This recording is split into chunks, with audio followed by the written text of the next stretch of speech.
yesterday, right? Yes. How excited are you about that? So excited. I got in yesterday and flew into LA, and the buzz of kind of about the album, and it went straight to #2 on iTunes. I don't know where it is right now, but it was #1 for like 30 seconds. That counts. So that counts, right? Yes. Whether it stays there or not. But to kind of feel like, the weirdest thing, right, is coming to America is like, Texas is bigger than the UK. And if I think about it like that, I'm like, whoa. You know, there's a lot of people that are obviously kind of loving my music, and they haven't even really seen or heard me yet. So it's so nice. It's very scary coming out of your own country, you know, and kind of going into different territories, like, because you don't know how people are going to take you, you know. And I've always wanted to come to America and fly the flag, you know, fly the British flag, and it's nice to be able to be given the opportunity to do that.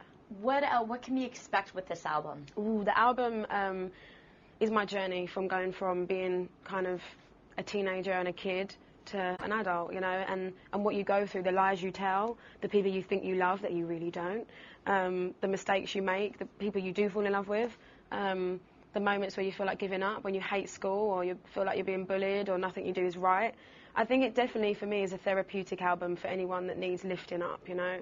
I believe in music that lasts forever, you know, and I love writing songs that I know are personal to me, but, you know, a 12-year-old girl could listen to it and know that she could kind of have, you know, her own take on it and twist it to make it fit for her and make her feel better, or you know, a 40-year-old man. Or I think it's a very kind of, I don't know, eclectic, emotional, honest album. You know, I don't think I can ever replace it. Your debut album is it's my little it's my comfort blanket. You know, when the world got given it, I was like, oh my god.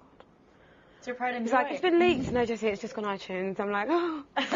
But no, yeah, it feels good. Sometimes you spontaneously do like street performances, like in Times Square. Yes. I saw a YouTube video of that recently. Where did you get the idea to do that? I think the most amazing thing about music is the reaction, because people sometimes go like this.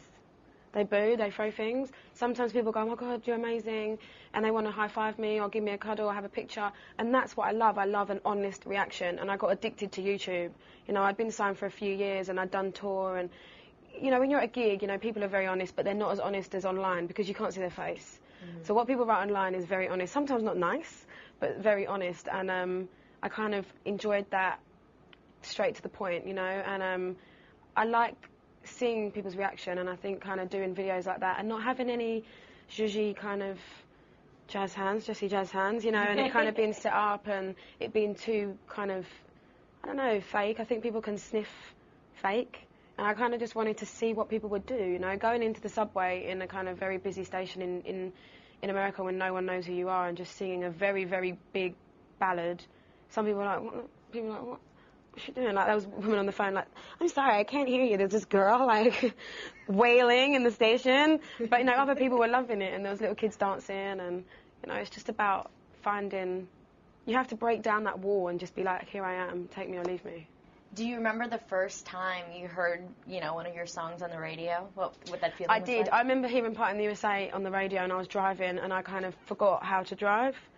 And I was just a bit like, and then I was trying to find my phone, and then realised it's against the law to have your phone out, and then couldn't phone anyone, so just tried to enjoy it by myself, and then thought, what if people know that I'd written it, and I looked like a right idiot turning it up and singing along. But no, it was the most amazing feeling. It's very surreal. It's very surreal when you kind of want to be in that world, and then all of a sudden you're in that world, and then you're like, oh, I'm part of the thing, I'm part of that music thing. Now I'm in it. Like, when I got my Brit Award, that was the craziest thing. It was like, I've watched that for years. And then as I was going up, I was like, oh my God, I'm on TV right now, and there's people watching me, and I'm the one that's winning the award. It's the weirdest feeling to explain.